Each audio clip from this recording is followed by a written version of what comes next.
Welcome to the Gambia. This is where we call the land of smiling coast.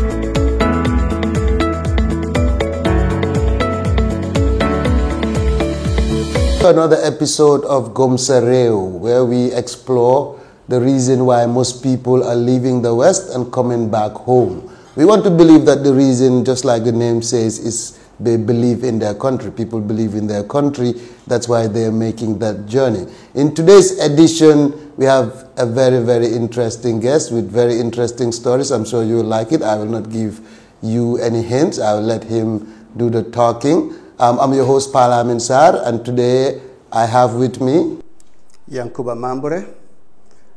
And Mr. Mambure is a Gambian. He, like everybody on this show who had traveled, he had stayed in Malaysia, Asia, and he had stayed in the US. He had traveled extensively. He had lived in the Gambia for a while too. And he also does some very interesting work, which we will talk about towards the end of the show. But before we go, I'll let him introduce himself. I want Mr. Mambure to let us know your background in the Gambia before you traveled. Where were you born? What school did you go to? And how was life in the Gambia for you before you ever traveled? Okay, thank you very much. I would like to thank you and the viewers also.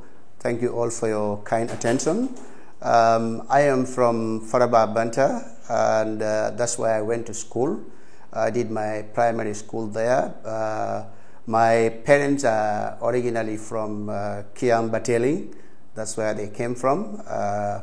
The Mambures, as the story says, they say they're originally from Badibu, but my parents are from Bateling.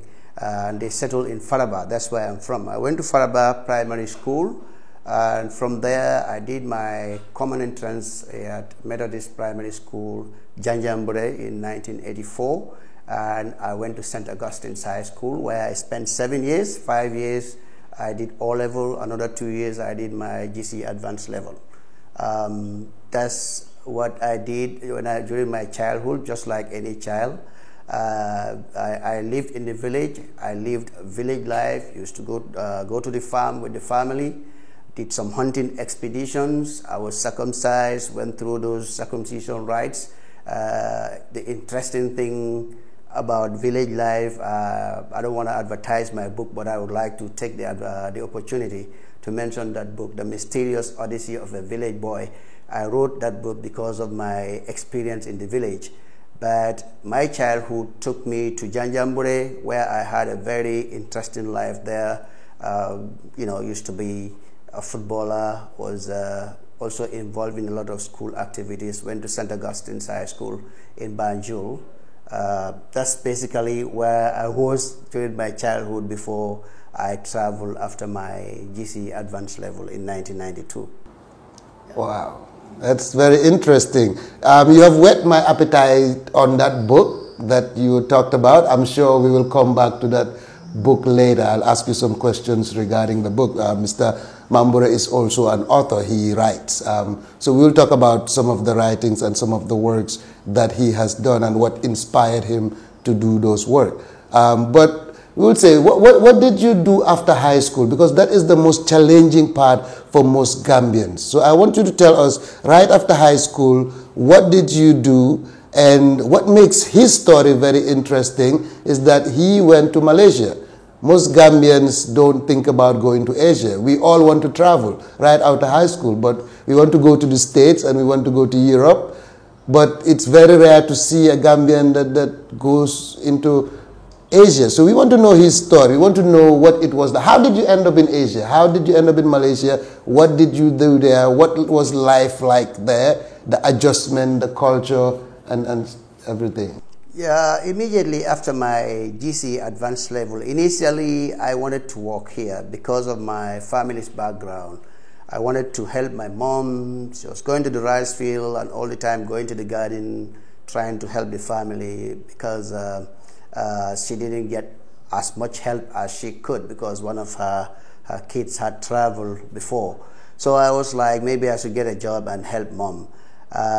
My first job after high school was child phone, used to be called Christian Children's Phone. I was, CCF. Yes, I worked with them as a bookkeeping clerk. That was my job. That's what I was doing, and I came to know about Malaysia. They had this, a lot of Gambians were going to Malaysia, and I was able to get a form. I filled the form, I sent it, I got admission, but when I saw the kind of fees they were charging, I just put it aside. And then they sent another letter reminding me that, that the semester was about to start. But again, the fees were listed, I put it aside again.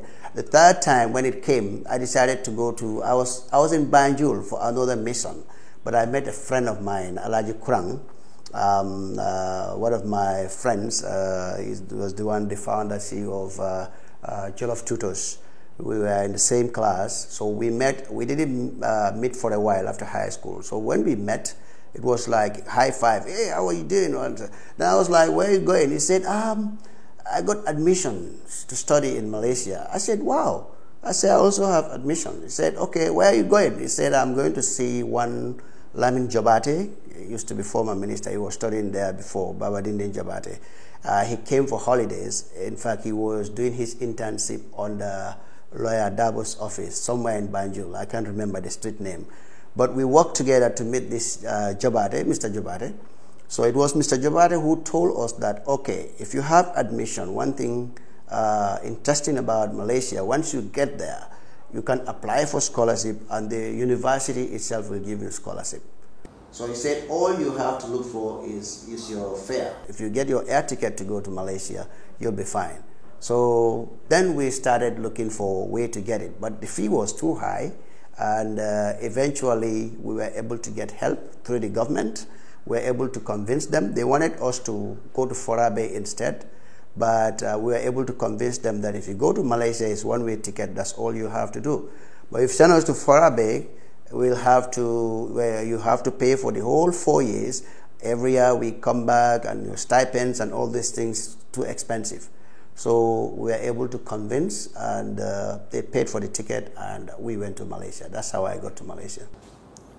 Getting to Malaysia was one thing. It looked like it was a struggle getting there, but like I tell most people, traveling is one thing, but it starts when you get there. The struggle really starts. Coming from Gambia, going to a different culture, you know, what was that like? What was life in Malaysia like? Yeah, that was I could call it my first time to travel, because the very first time I got out of Gambia was only to Casamance during the 1981 abortive coup by Kukoy Samba Sanyang. My village, Faraba, especially the Manokan side where we lived, almost everybody went to Casamance during that war. We had to run away, and because you know, there was some fighting around the Bonto Radio Gambia, you know, transmission. There was some fighting, which is so close to Faraba, and somebody who was injured during that time made it to the village with blood all over his body. And somebody at Radio Gambia also said that the entire Faraba has run away. So when we heard that, we also started running away. That's another story. But that was my first experience going out of the Gambia to Casamance. So all the way to Malaysia, which is so far away, was another experience. When we got there, journey just come, JJC. We had no clue what to do. We were shown our room, which happened to be on the 12th floor. First time to be that high, because in Gambia we didn't have any building as tall as that. That was another experience. Initially, I didn't want to stay that far up, but the two of us together, myself and Alaji, we were able to comfort each other, and we lived there together. It was a challenge. Even though the medium of instruction was English, which was very normal for us and perfect for us, but the food, for example, almost every kind of food they will put sugar. First, we thought it's sugar. That's what they put. Whether it's stew, whether it's oil, or whichever, they will put sugar. So it took time to adjust to that. But eventually, after 1 year, if you don't put sugar, we wouldn't like it, because that means we got accustomed to it. That was another interesting thing about the place. But it's a country that I love so much. I came to love very well. The people very peaceful, very hardworking, visionary people who very patriotic. They love their country very well, and they kind of instill that in you as you live with them. I believe I've been loving my country, but the love has reached a higher level because I lived in Malaysia. The way they train us at the university, they give you that holistic approach, not just the education aspect, but how you interact with people, how you do your job, the issue about honesty and all those things. That's one reason I fell in love with the country.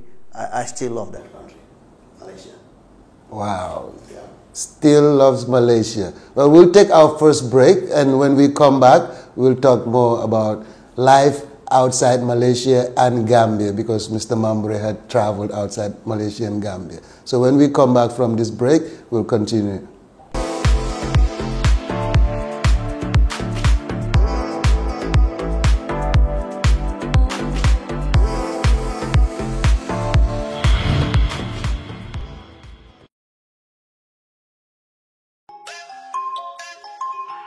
Stylish Pro in the mix. Movement banger. Yo, Dada. My nigga Big Banger. Dip, dip. Awiri la homo tompono. Ngeda keba mahuru noko. Takala lingi dana klopun soko de sokano na sokun soko. My girl na yonko, like Japanese girl from Hong Kong. Girl shake up your bum bum. This is a hule girl from Ayonko de. Ayonko, akalingo baji.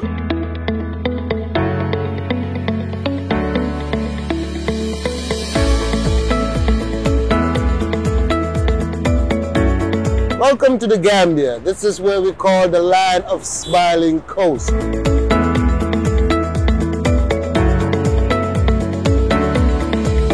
Welcome back, viewers. Gomsa Reo. Today we are here with Mr. Yankuba Mambure.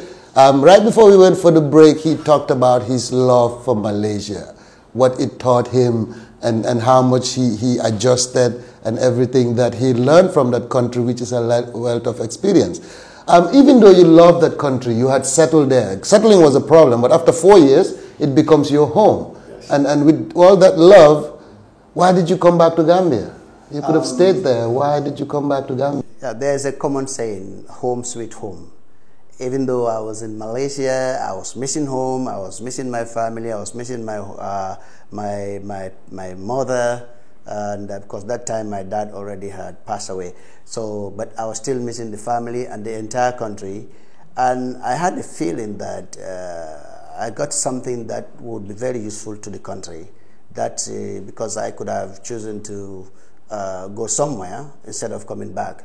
But I was so eager to come back to give back what I have to the country. That was the urge I had in me.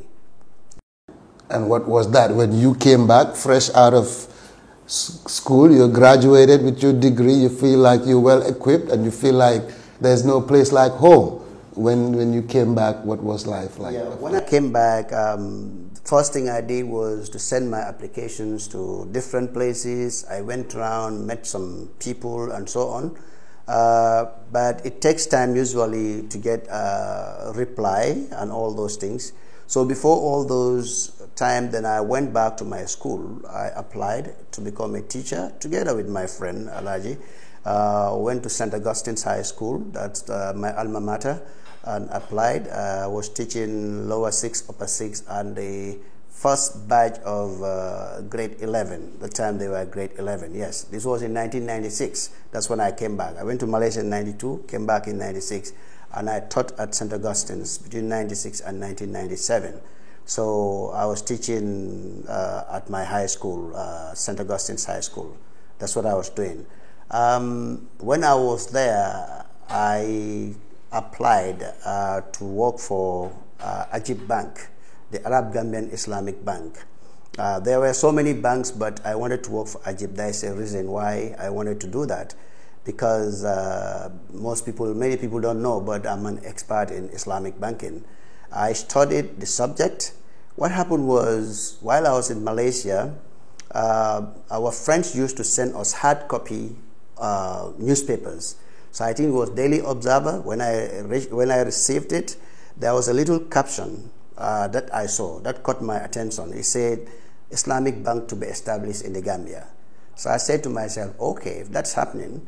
So I went to our university, our admissions office. I went there. I asked, are you offering courses in Islamic banking? They said yes. They say not this semester, but maybe next semester. So I waited for that semester. I applied and I started studying Islamic banking and also Islamic insurance, takaful.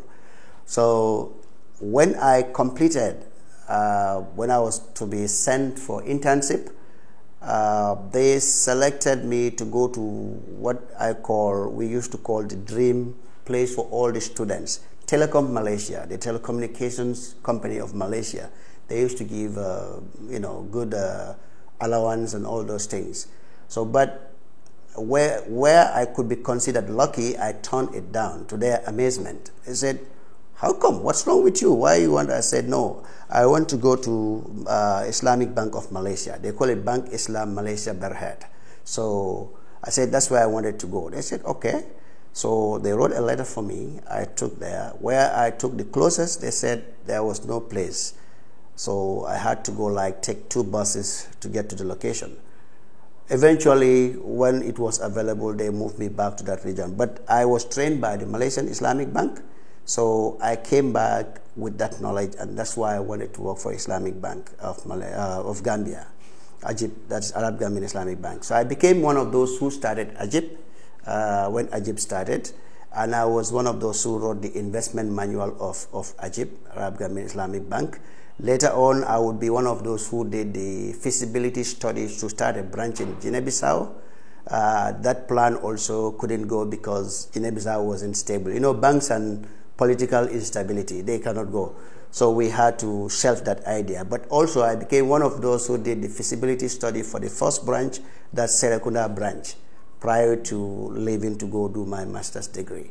So those were the things I did when I came from Malaysia before going out again to seek further education.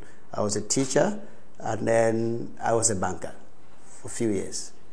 I think we can see some of the benefits of coming back home, because back then Islamic banking was new to Gambia. You know, even though we have a 90% Muslim population, Islamic banking was not here. So because we had people like Mr. Mambure who went and studied it, the reason he came back home, and that's one of the reasons why it is also so successful. So that shows the essence of this show, why we do this show, so we can show other people out there with these kind of rare expertise that they can come here and do something with it. But you left a second time. Yes. And you briefly mentioned you went for your master's. Yeah. And I learned this time you went to the US, which is the dream world. You know, what was life like in the US? And the main question, why did you decide to leave the US? Yeah, before I go there, just briefly, while I was at Islamic Bank also, because it was the first Islamic bank. There were conventional banks here. All the forms that they were using were conventional. I was the one who made all those forms. The daily returns, the weekly returns, the monthly returns, the quarterly returns, the biannual and the annual, all of them. I was the one who designed them with the help of Omar Jata. If you can hear me, at Central Bank, he used to be the manager or the supervisor, the manager at the banking supervision department.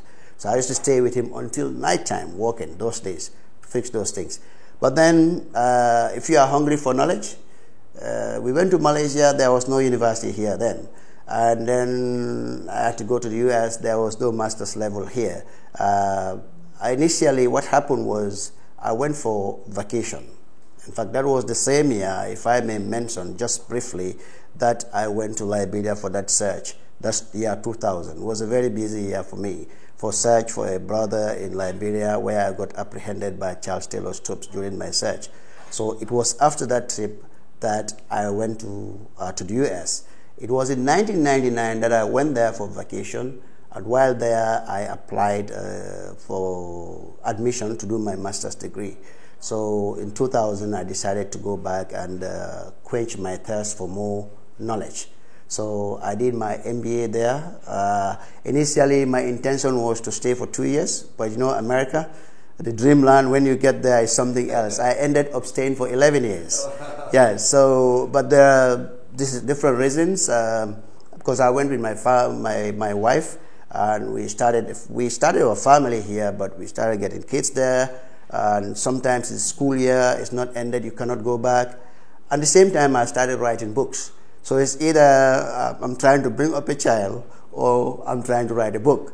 Something was always happening. So that was delaying my coming back. But if you ask my friends there, I was the one they were talking about. This guy, why is he rushing to go back? He's always talking about, I'm going back, I'm going back, I'm going back. It was like a song I was singing throughout. And I made sure when I was ready, I came back. It took me 11 years, but eventually I told my wife, and thank God, she listened to me. We all agreed. I came back, and then the following year she came with the kids. Yeah. 11 years in the US, and after 11 years you still know you want to come home, and you're back, which is evident of what happened. So this is your second coming back. I know you mentioned about the second book that you did and your travels to Liberia. We'll take that to the closing part of the show. But just one more question before we go. Like I said, this was your second homecoming. What was the difference between your first homecoming and your second homecoming? This time around, the second time, I was more mature, more experienced. So the struggle that I had before had helped me, to learn the lessons to avoid such struggles. Because initially, when I came from Malaysia, I didn't have much money, but because when you come from abroad, they say it's from Tubabdu, it's from abroad. So family members, whatever. So I was just, whatever I had. And before I could get a job, it was very hard to even get fare to go to Banjul to look for job and all these things. So I came back with that lesson. So I was able to adjust a little bit from that. There was still struggle. Initially, I joined my friend Laji at Jollof Tutors. I was teaching there, and together we did some consultancy. We did some trainings. We did a World Bank project for the Ministry of Basic and Secondary Education, project implementation manual, which we developed, and that helped us.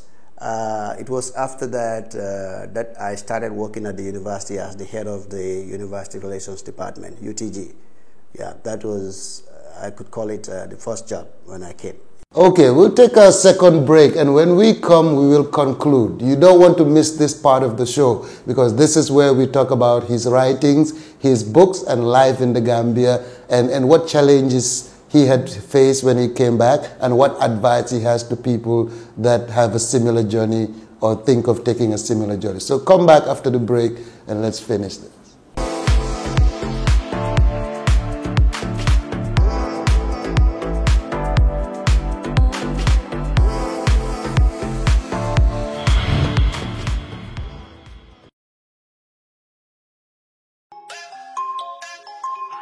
Stylish Pro on the mix. Movement banger. Yo, Dada. My nigga Big Banger.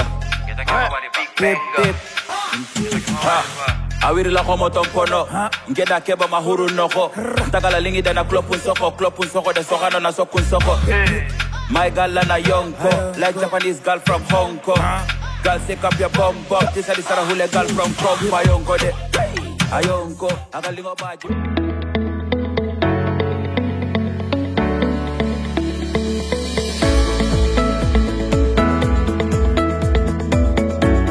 Welcome to the Gambia. This is where we call the land of smiling coast.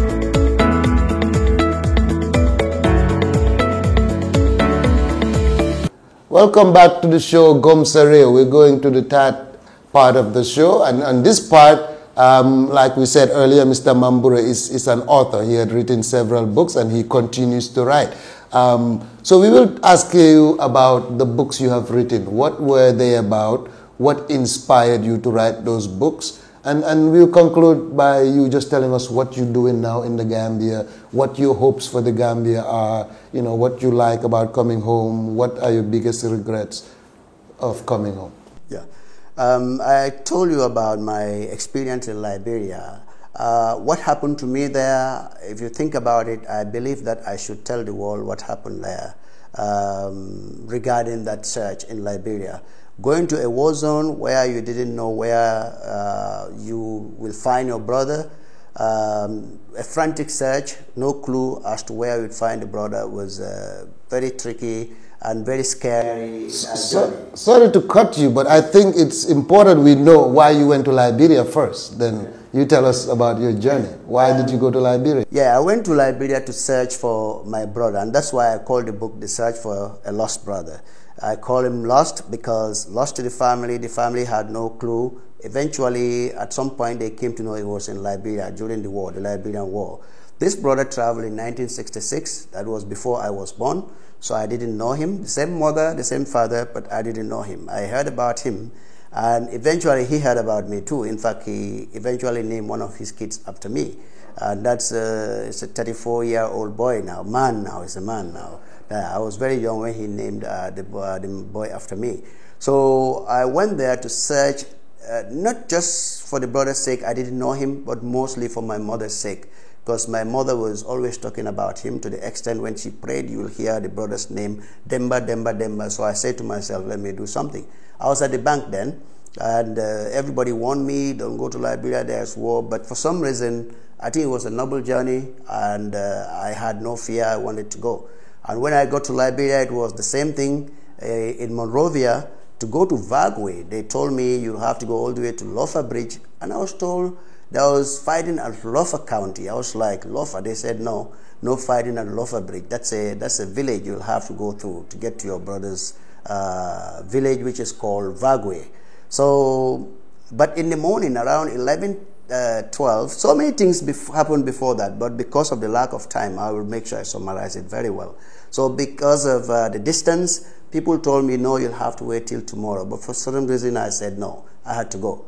It's like I was not scared. I was like, I had to go. So it was during that journey that I happened to meet. I had gone through so many checkpoints, but there was a bigger checkpoint. They used to call it, I think, Bomi Clay County checkpoint, military checkpoint. It was a big checkpoint. So wherever I went, they would say, what you get for we? If that's the way they say it. It's like, what do you have for us? I'm like, okay, I'll give them something. But at this checkpoint, I gave it to the immigration officer. The army man there, how about we? I said, oh, you share. He said, no, we are many here. You have the military, the customs, the immigration, the police, all kind of denomination. Yes, they said you have to. I said, no, I don't have money for that. That's what started the whole thing. I walked like a distance away. He said, hey, I said, yes. He said, where did you say you are going? I said, I'm going to Vagwe. Where is Vagwe? Who is there? I said, I'm looking for my brother. They said, I'll go to Lofa Bridge. I'll see one Lamin Kebe, and that Lamin Kebe would direct me to where my brother is.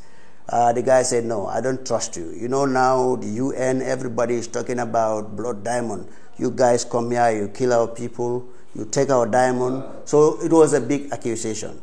You remember I told you I was a teacher at St. Augustine's. And even prior to that, during my high school, I used to organize classes. So that helped me to change the camp literally into a classroom. So I came back, I put my passport down, I addressed them, mostly talking about ECOWAS, what as a Gambian, the rights that I should enjoy in any ECOWAS country, including Liberia. I explained those in the ECOWAS protocol, explained the AU, compare us to the US. I talk about my experience in Asia. I told them to look at the kind of visas I had both in Europe, Asia, and US, and how come they would treat me differently. After about 45 minutes of long lecture, some of them clapped for me, some held my hand up, and they told me you could go. So that's, after all those and so many things that happened, particularly between me and the brother when I first saw him, his failure to recognize me, because I didn't know him too. The conversation was very interesting. I would speak to him in Mandinka. Kairabe, he will say, fine. Kortanande, fine. Because he didn't know who he was talking to. But eventually, when I said, hey, I'm your brother, then he looked at me for the first time. It was already nighttime, but he was sitting at the veranda of his shop. So he said, which brother? I said, Yankuba Mambure. He was peeling something, I think orange or apple something. He threw the knife on that thing and he started, La ilaha illallah. And then he said, my brother don't come home, my brother don't come. So people, it was close to the market and the garage, people started coming. So just to summarize, but because of those kind of experiences, I thought I should put it to paper. That's what inspired me, the first book. But writing is like, it became a little bit addictive to it. After the first one, I talked about my life in the village. So I told the story through the life of a little boy from the age of 5 up to the time he was 54 years old. It was a mystery book, very interesting. You wouldn't read it and you wouldn't cry. If you read it, you have to cry. People told me this from US, wherever, when they read the book, because there are certain parts that are very emotional. I know the kind of challenges people go through, the kind of challenge the boy went through his life, all those things. And the third book was inspired by my daughter. Khadija was 8 years old then. During our conversation, she was like, what does grandma do? I said, grandma is a farmer. What kind of farming? I explained, used to go to the rice field, to the garden. And one day she was like, Daddy, can we write a book about grandma? I said, what do you want us to write? So what the conversation that we had, it became a book, and it's a children's book, and we titled it A Day at Grandma's Farm. That's the title. So that was co-authored by my daughter, who now is studying in the US, is at college now, but was 8 years then. So that's the story about writings, but I have other writings that I've started, including one on Islamic banking, together with my former boss at the bank, Mr. Mohamed Lamin Job. We've started writing something on that. Hopefully, this will come, I don't know, in 1 year or 2 years' time, hopefully so. Yep. Wow. It seems like your life itself is a book, and I just want to read more and more. Like you said, we can go onto your story and talk about it for days, and it will not end. But due to the sake of time, we will cut it back here, but we will come back to those on another day, because it's really appetizing. Now to conclude, we would want to talk about what you do right now. You know, if you know Gambia, you know energy is one of our major problems. We have, before I was born, there was energy problems. I was born, found energy problems, and we still continue to have energy problems. As a guy who's working and head of Car Power in the Gambia, what do you guys do, and how do you think we can solve this problem of energy in the Gambia that we've had from time immemorial? Yeah, as you rightly said, we were all born and found this problem here in this country. Gambia is not the only country facing this. Almost the entire developing world is facing the problem. I think mostly because it is capital intensive. It's very, very expensive. The area is very, very expensive. Even the ship that we have there, this is the smallest ship we have in our fleet, but it's a $70 million ship. So you can see how expensive it is. So that's how expensive it is. I think the challenge for everybody is more has to do with money, of course, the willpower is there and other things, the infrastructure that has been there for so long. Some of them are decaying, are all factors. But our role as Car Powership is to complement. We have the experience, we have the technical know-how, and thank God, I think the capital is there. But everything depends on the arrangement we have with different countries. For example, we are not only in Gambia, our neighboring country, which also supplies the North Bank of Gambia and some parts of the country, Senegal. Currently, they are getting 3 times as more from Car Power than Gambia. We are giving them 120 megawatts, and they want to go another up to 170. They want to increase it. Guinea Conakry currently is 125. They're trying to go up to 184. They're trying to increase it. Guinea-Bissau, Sierra Leone, Ghana has 459 megawatts. That's like almost 15 times more than Gambia. So go to Mozambique, go to Zambia, Cuba, Lebanon, Iraq, Indonesia, etc. We are in all these countries with different challenges, but we have the expertise to complement. So complementing is what we do. In Gambia, our mandate is to give up to 30 megawatts. That's what we are giving in this country. So, and we are doing that. Thank God, I think satisfactorily. If you speak with NAWEC, they'll explain that we are doing our part as far as that is concerned, the 30 megawatts. And NAWEC, they are also trying very hard. I know the kind of challenge they are going through. It's not an easy task. I believe eventually we'll surmount it. It's going to take a lot of capital. It's going to take a lot of time. But I think eventually we'll get there. Yeah. I hope we get there sooner than later, because the electricity problem in Gambia is very real and we all face it. But to conclude, I'll let you conclude this show instead of me concluding. What would you say to those people out there that want to come home and they're saying no? Yeah, I know it takes a lot of, should I call it bravery, to just jump, a lot of guts to come back. Because if you live in the West, as you rightly mentioned, the issue about electricity, the infrastructure, the roads, some basic commodities, etc. If you think about that, it makes it really very challenging to come back. But one thing I always reminded myself is that this is where I came from. This is where my mother lives. This is where all my people are. And I lived my life up to this age. I was able to survive it.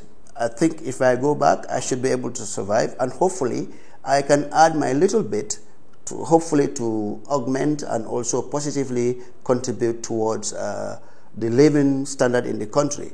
Gambia, we have so many intellectuals that are outside. And one of the challenges also maybe the pay scale is also a challenge. You come back, probably what you earn is not as high as there. But it has to take sacrifice. But the good thing about home also, as they say, home sweet home, that comfort. I go out, I speak my local language, speak Wolof, speak Mandinka, and all these things. That itself is joy. I think that's something that also will help to relieve the stress that you have when you live outside. I think every Gambian that is living outside can attest to the fact that no matter how nice it is out there, their mind is also here in the country. They are thinking about it. Whether they are naturalized there, no matter whatever kind of job they have, it doesn't matter. They always think about this country. So I think one has to, I don't say jump, but one has to plan, and one has to really persevere, and one has to be very consistent in that planning, because during my plan to come back, I had so many challenges. People are like, hey, when you go back, there's no electricity. Your kids, which school they are going to, all these things. But as I said, I had to really think about my background and think about what I can do. And the kids too, sometimes it helps to bring them back. Let them, my kids, they can speak Mandinka, they speak Wolof. The girls can pound, they can, of course, that's not the idea, but it's good for the experience too. They can cook, they can do all these things. I'm not saying they cannot do it there, but the way we do it here sometimes is different. So my advice to everybody is to plan a journey to come back, hopefully to contribute something towards the development of the country. There is joy in that. When you work and you feel like you have done something for your country, there's that sense of satisfaction I think everybody should enjoy, get the opportunity to enjoy. You've heard it from the man himself, Mr. Yankuba Mambure. I think he's made it very clear. If you forget the whole interview, which you cannot because of all the interesting things he had talked about, but if there is one thing you should remember from this interview, is that what he just said. When you are coming home, it's not about what you are going to get, but what you are going to give. It's a sacrifice. So it's a sacrifice that you have to be able to give more than you get to be able to believe in your country. Until we come back your way next week, We thank you for watching. Keep subscribing, like our channel, and if you have any questions, comments, or any suggestions of people you think that needs to be on the show, we are welcome. We are open to a two-way communication. Thank you, and see you next time.